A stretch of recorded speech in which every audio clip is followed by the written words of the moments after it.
अस्सलामु अलैकुम। આજના પ્રેરણા ઉપસ્થિત અમારે ગુલિસ્તા પ્રાઇમરી સ્કૂલના ચેરમેન સૈયદ પીર બાપુ હાશમી તેમજ શાળાના માન્ય સંચાલક ફારૂક સર કાજી તેમજ શાળાના પ્રમુખ ટ્રસ્ટીગણ પ્રિન્સિપલ બહોળી સંખ્યામાં વાલીઓ, આપ સમક્ષ મારો ટોપિક છે શિક્ષા और इस्लाम। अस्सलामु अलैकुम वरहमतुल्लाहि वबरकातुहू। आज मैं एक ऐसे विषय पर बात करने जा रहा हूँ जो हमारी दुनिया और हमारी आखिरत दोनों की बुनियाद है, तालीम और इस्लाम। यह बात याद रखिए, तालीम महज इम्तिहान पास करने का नहीं है, यह जहन को खोलने, हक और बातिल में फ़र्क करने और अल्लाह की मखलूक खिदमत करने का नाम है। तालीम की शुरुआत पहली वही। इस्लाम में तालीम की अहमियत समझने के लिए हमें कुरान करीम की ओर देखना होगा। वह क्या था जो हज़रत रब्बुल इज़्ज़त ने जिब्रील अलैहिस्सलाम के जरिए हमारे नबी सल्लल्लाहु अलैहि वसल्लम पर सबसे पहले नाजिल फरमाया। यह कोई हुक्म या कोई नमाज या कोई रोज़े का तरीका नहीं था, यह पहला लफ्ज़ था इकरा यानी पढ़ो। यह पढ़ो लफ्ज़ सिर्फ उम्मत मुस्लिमा के लिए नहीं बल्कि पूरी इंसानियत के लिए एक ऐलान था कि अल्लाह की नज़रों में इल्म पहली इबादत हो। यह साफ बताता है कि अल्लाह ने हमें सोचने, समझने और सीखने के लिए पैदा किया है। कुरान में अल्लाह फरमाता है, क्या जानने वो न जानने वाले बराबर है? बिल्कुल नहीं। जो शख्स इल्म हासिल करता है वह गुमराही के अंधेरों से निकलकर कामयाबी की रोशनी की ओर जाता है।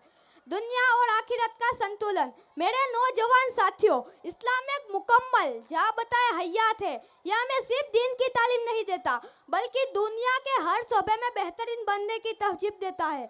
हमारे नबी सल्लल्लाहु अलैहि वसल्लम ने फरमाया, इल्म हासिल करना हर मुसलमान मर्द और औरत पर फर्ज है। इस हदीस में इल्म को किसी एक मजहबी दायरे में महदूद नहीं किया। हमारे नबी सल्लल्लाहु अलैहि वसल्लम ने फरमाया, दुनिया और आखिरत का संतुलन। मेरे नौजवान साथियों, इस्लाम एक मुकम्मल जाबता हयात है। यह हमें सिर्फ दीन की तालीम नहीं देता बल्कि दुनिया के हर शोबे में बेहतर बनने की तहजीब देता है।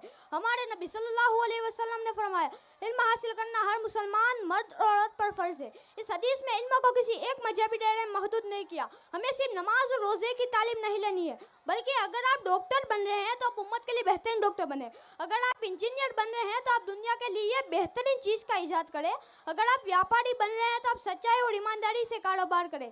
याद रखिए, मेहनत से इंजीनियर बनने से कोई चीज़ ईजाद करते हैं या अपनी फील्ड को बेहतरीन बनाते हैं तो आप दरअसल अल्लाह की नेमतों का सही इस्तेमाल कर रहे होते हैं। वक्त की कीमत और लगन। आप जिस दौर में जी रहे हैं वो टेक्नोलॉजी की दौर है। आपके पास इसे हासिल करने के बेशुमार जरिया हैं जो पिछली उम्मत के पास नहीं थी। अपने वक्त को जाया ना मत कीजिए। हमारे बुजुर्गों ने हमें सिखाया है, इल्म हासिल करने के लिए 3 चीज़ें ज़रूरी है। पहला, सब्र। इल्म एक दिन में हासिल नहीं होता, इसके लिए लगातार कोशिश करनी पड़ती है।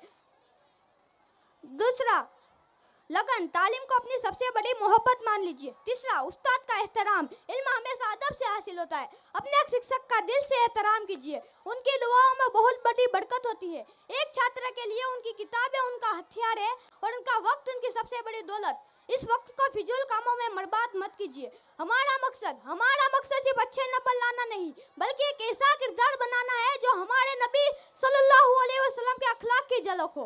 आप ही इस उम्मत के मुस्तकबिल है। इल्म हासिल कीजिए ताकि आप अपनी जिंदगी को आसान बनाए, अपने वालिदैन की खिदमत कर सके और अल्लाह की सही तस्वीर पेश कर सके। अल्लाह से दुआ है वो हमें इल्म इनाफ अता फरमाए और तालीम के जरिए तमाम इंसानियत की खिदमत करने की तौफीक अता फरमाए। आमीन। जज़ाकल्लाह खैर।